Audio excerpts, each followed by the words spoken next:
Bueno, no podía ser menos, la última clase tenía que ser complicada.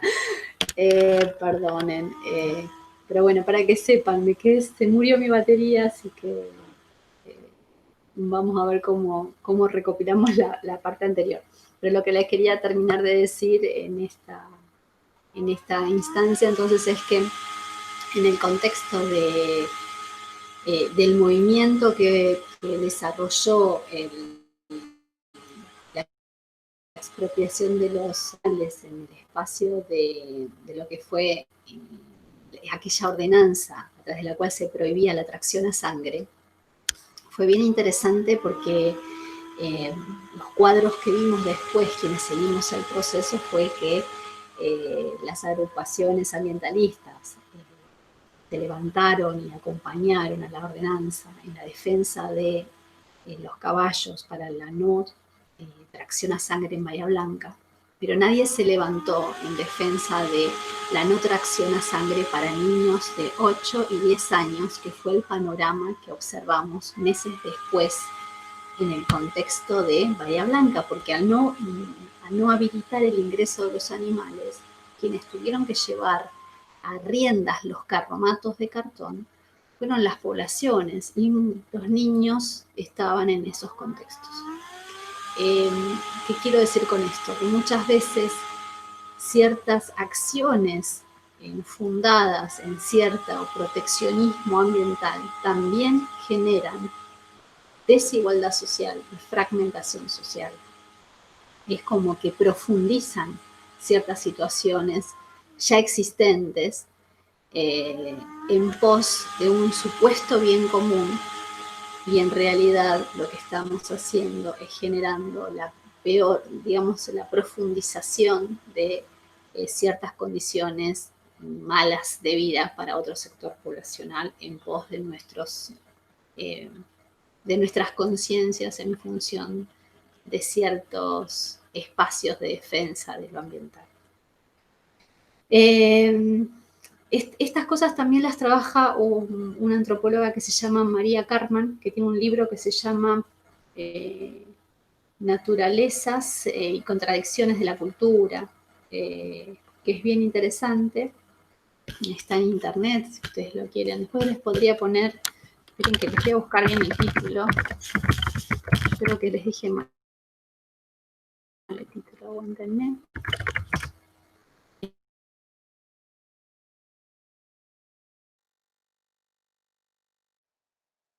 Ya les digo, lo podemos llamar María Carmen, Las trampas de la naturaleza, así se llama. Es bien interesante porque justamente analiza algo similar que ocurre en Buenos Aires respecto de ciertas cuestiones como estas. Bien, para ir finalizando, y esto es simplemente a modo de referencia, entonces lo que me parece importante que ustedes tengan en cuenta cuando analicen estos procesos de movilización colectiva, ya sea que lo vean desde el espacio, también podrían verlo desde el espacio de las organizaciones ambientalistas, ¿no? O sea, o por ejemplo, de los mascoteros. O sea, lo que pasa es que ocurre esto, ¿no? Hay muchísima bibliografía dentro de lo social que de alguna manera pone en evidencia esta contradicción de estos grupos que se movilizan en pos de los derechos de los perros, los gatos, de ciertas especies, los caballos, en detrimento de las condiciones de vida de la gente, de ciertos grandes grupos poblacionales donde hay mujeres, niños, varones, por supuesto, también, ¿no? Pero hogares completos en situación de desprotección. Entonces, la pregunta del millón es: ¿por qué hacemos especismo, se llama, ¿no? ¿Por qué defendemos a ciertas especies sin contemplar a la propia, ¿no? ¿Por qué los humanos priorizamos la defensa de ciertas especies antes de evidenciar las condiciones de vida en las que viven los coespecímenes, por decirlo de alguna manera?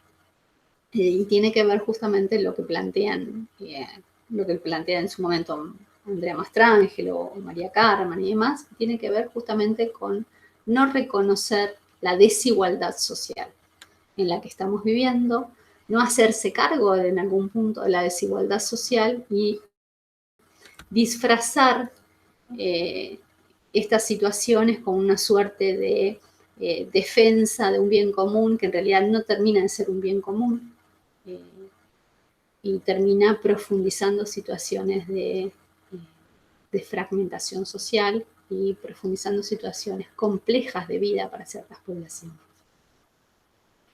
Bien, nosotros dimos esos textos en función de eso, ¿no? Porque el día de mañana ustedes van a tener derecho ambiental dentro de la carrera, van a tener derecho animal dentro de la carrera. Y la pregunta del millón es, ¿hasta dónde se amplían los derechos de otras especies si los derechos de nuestra propia especie están de alguna manera cuestionados, acotados, signados por la posición social que ocupas en la estructura social?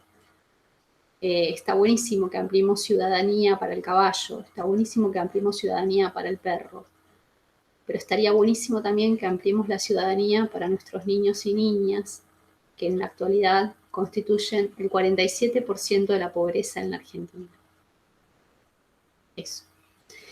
Bueno, finalmente decirles que, bueno, respecto de estos textos, les vamos a estar respondiendo las preguntas que consideren pertinentes y que ustedes necesiten. Van a ver que hay mucha referencia también al movimiento sindicalista.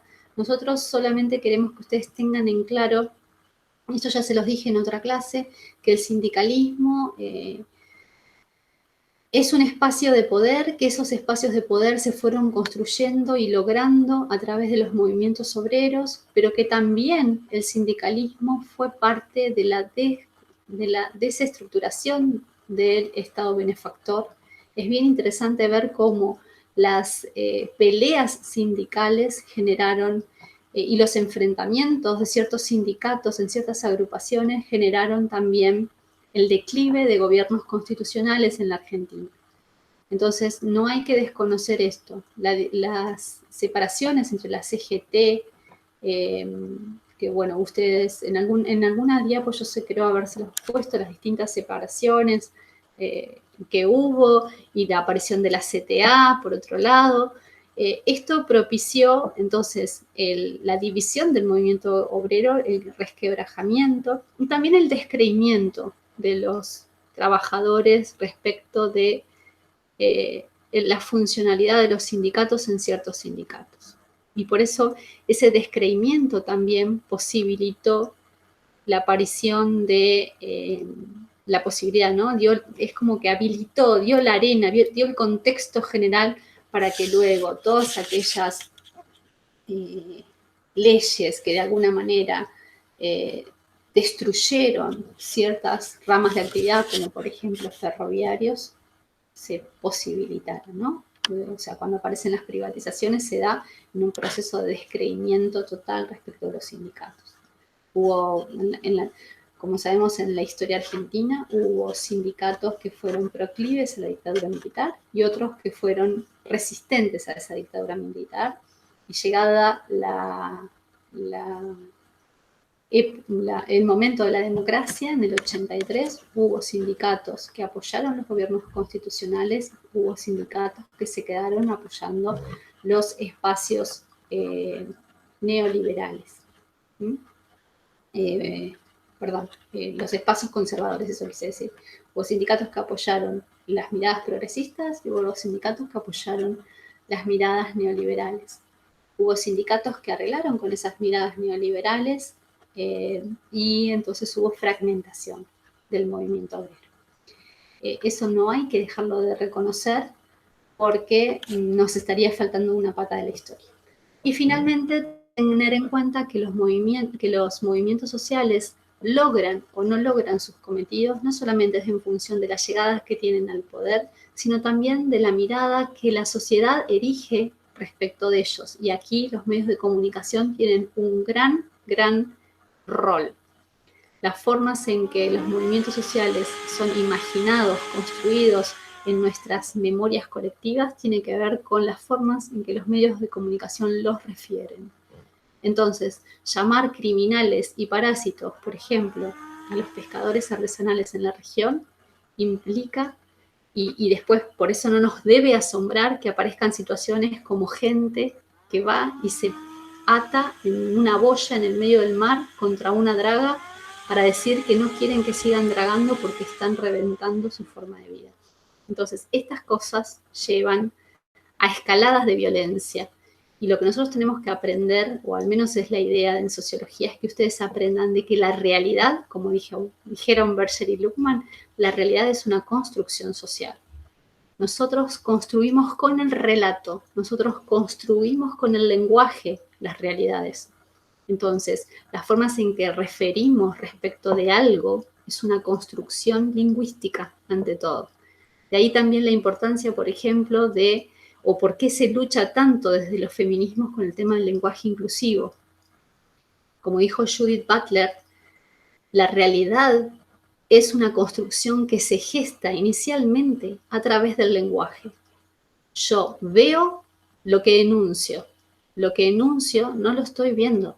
Entonces, de ahí la importancia que tiene la construcción del lenguaje inclusivo en ciertas prácticas, en ciertos contextos.